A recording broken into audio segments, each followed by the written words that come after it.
Hello, everybody. It's Taylor.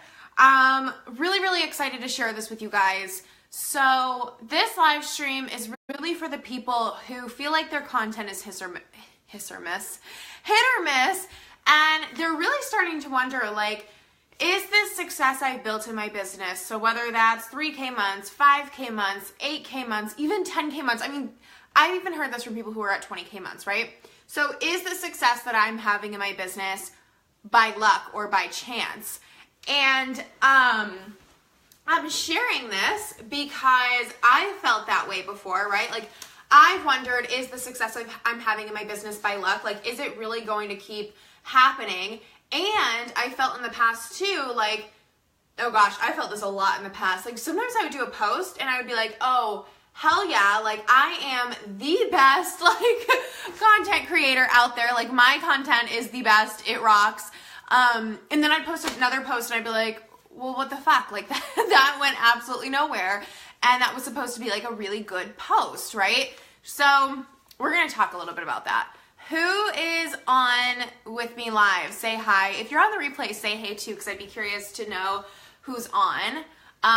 But comment hello if you're here. I don't know if I can see comments, and I don't have my laptop today. I just have handwritten, old school notes.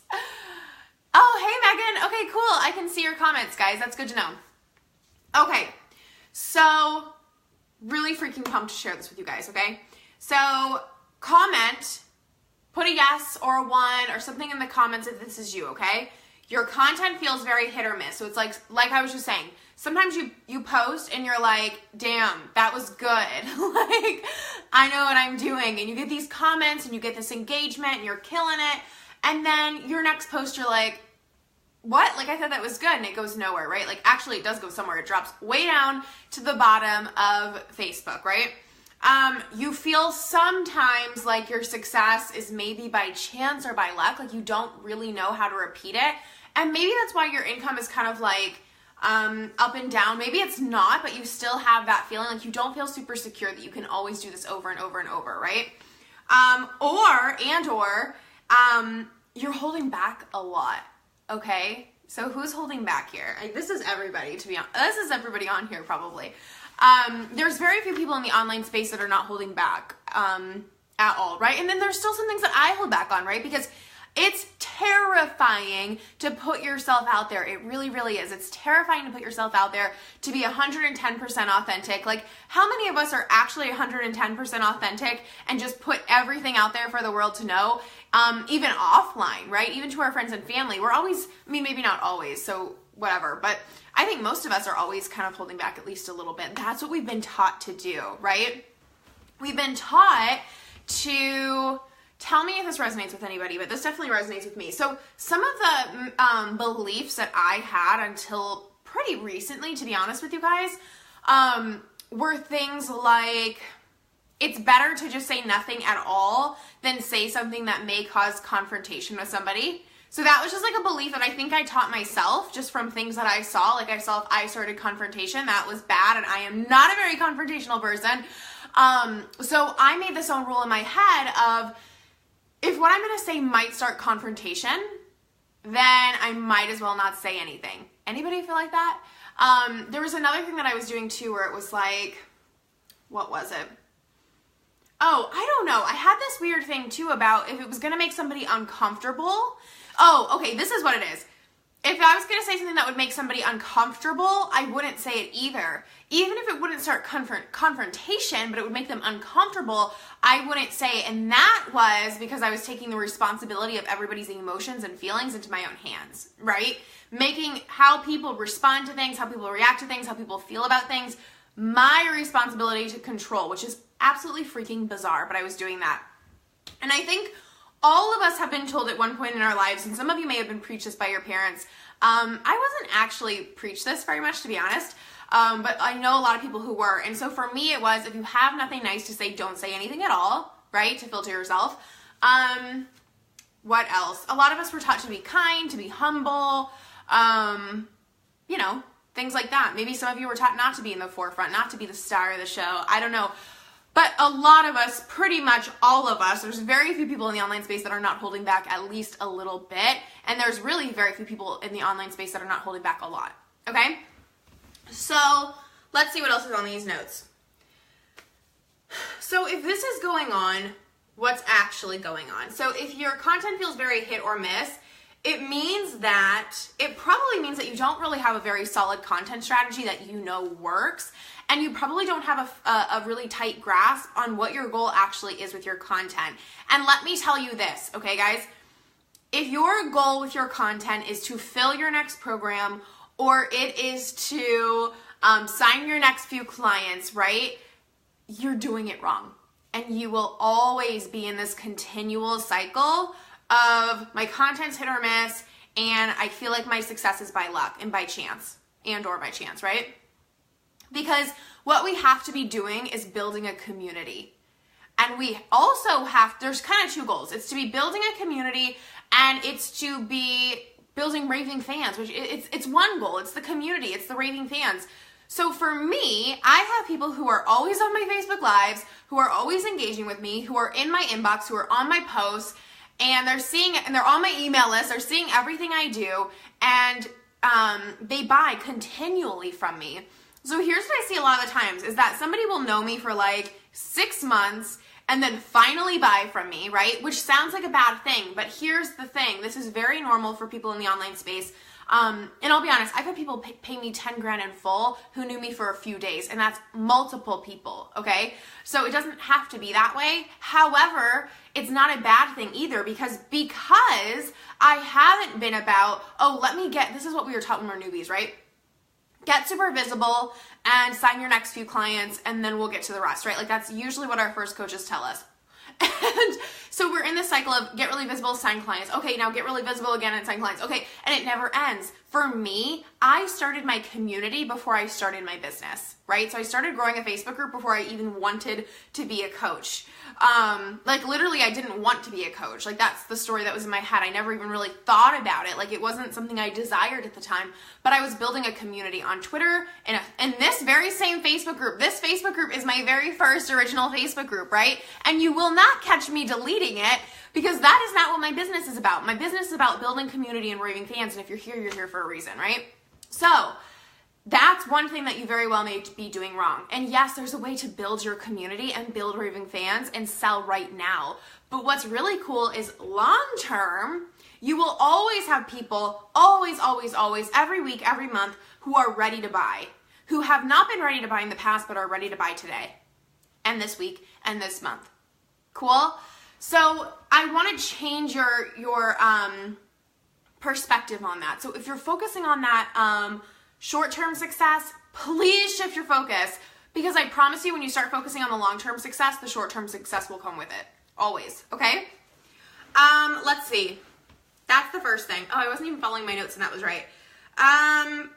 Here's another one. You're posting all the time and you're forcing your content, right? So you've been told that you have to be really visible. You've been told that you have to post 2 times a day, 3 times a day, 5 times a day, right? You have to be pumping out this content that your number one job as a coach, your number one job as somebody online is to get insanely visible. And it is, that's not wrong. However, there's no possible way. I mean, okay, maybe there is a possible way, but it's very, very hard and unlikely that you are posting 5 times a day. You're forcing yourself to post 5 times a day and it's inspired and it's going to work, right? So it may look like I post 5 times a day, but I don't. I reuse a ton of my content. And if I do post 5 times a day, I don't even realize it because it's actually inspired, okay? You guys have heard me say this a million times in my other videos. My number one content strategy, hack, rule, the thing that I swear to you that I live by is that I do not create content that is not top of mind for me and that is not inspired. Right? So I wasn't planning on doing a live stream today at all. It's not on my to-do list. It's not on my calendar. I've already planned my live streams out for the rest of my launch that I'm in right now. But I was about to go on a walk and I was like, you know what? This would be the perfect live stream to do right now. And right now is the perfect time, right? And so yes, I do want to go on the walk and I will right after this.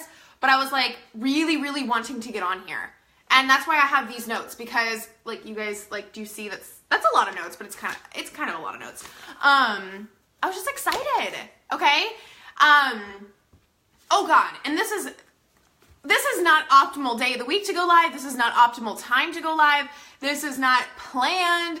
None of that, right? So when people ask me like, Taylor, what days of the week and times of the day do best for content? I literally want to strangle myself because I don't believe in that. Like, I don't think that's true. I really don't think that's true. So point being is, if you're forcing your content, if you have a content rule around how much you need to post, get rid of it. If you are meant to be doing this, you will want to post. And here's the thing is, people are like, that's not true. Like, if you're not inspired, it very well may be resistant. So people are like, if you're not inspired, you need to do the work, right? Like, it takes work to build your business. Yes. And I know a lot of you may be thinking, if I don't force myself to create content, I probably won't feel inspired because I don't feel inspired to do anything right now. Perfect. The thing is the reason you don't feel inspired is because your creative energy isn't flowing. This is not woo at all. This is true. Not that woo is not true, but you need to go have some fun. You need to actually wake up. You need to get enough sleep. You need to take care of yourself. You need to move your body. You need to eat the food you're supposed to be eating. You have to take care of yourself. Inspiration, like, I don't know, guys. Is this scientific? Does anyone know any science stuff here? Like, I feel like I need a sidekick that's super scientific and can explain this stuff. Like, I love my clients because a lot of my clients are like, they're like, oh, no, that is like a scientific thing. But seriously, if you are not moving, eating good foods for you, getting enough sleep, taking care of yourself, loving yourself, right? We just did a live stream on that on Friday or Thursday, I think. End of last week, we did a live stream on why the number one thing keeping you from 10K months is you not fully loving yourself. And I know most of you don't want to go watch that, but go watch it because it's so freaking mind-blowing. I thought that live stream was going to be a complete flop, and it got so much good feedback. So what are we saying here? If you feel like you're not going to be inspired, it may be, one, you're not in the business you're supposed to be in, right? Because I'm inspired. I love talking about this stuff. Or two, what it probably is that you're cutting off your inspiration, literally, by not taking care of yourself, by not loving yourself. Cool? Go watch that live stream. If you think that's a big issue for you, or if you're like, well, I don't really love myself that much, and I do talk down to myself all the time, and I don't really take care of myself, and I do work 12 hours a day, but I don't think that's true. Go watch the live stream. Give me 20 minutes of your time and go watch that live stream. Actually, that live stream might have been an hour. It was so good. It was so good. Okay. Oh, this is the same one, not building a community. We already talked about that. Okay. So that's what you're doing wrong, okay? You have too much of a short-term focus, okay? You're not building a community. You're not building raving fans. You don't have that continuous cycle of people that are ready to buy from you. And you're forcing your content. You're not inspired at all. And of course, content doesn't work when you're not inspired and when it's not full of energy and life. Why do people get on social media? This was a great post in the group over the weekend. Why are people actually on social media? Why are you guys watching my live stream right now? Why are you watching Instagram stories every day? Why are you on Snapchat? Why are you watching other people's Facebook lives? Why are you scrolling? It's to procrastinate, right? You want something that's more entertaining than what you're actually doing right now with your life, right? You want something to distract you. But really what it is that we want to be entertained. People, it's just this weird thing that we all are right now. We love watching shit and we love listening to shit and we love being distracted. Okay? Most of you are not really going to implement this stuff. And if you do, that's freaking awesome. But really my job right now is to just chat with you, build connection, build community, let you hear my voice, because why would you ever pay me thousands of dollars to coach you if you don't even know if you like my voice? Like, as silly as that sounds, it's true. But yeah, that's what it's all about. You have to think about, why are people actually reading your content? Why are they actually listening to your stuff?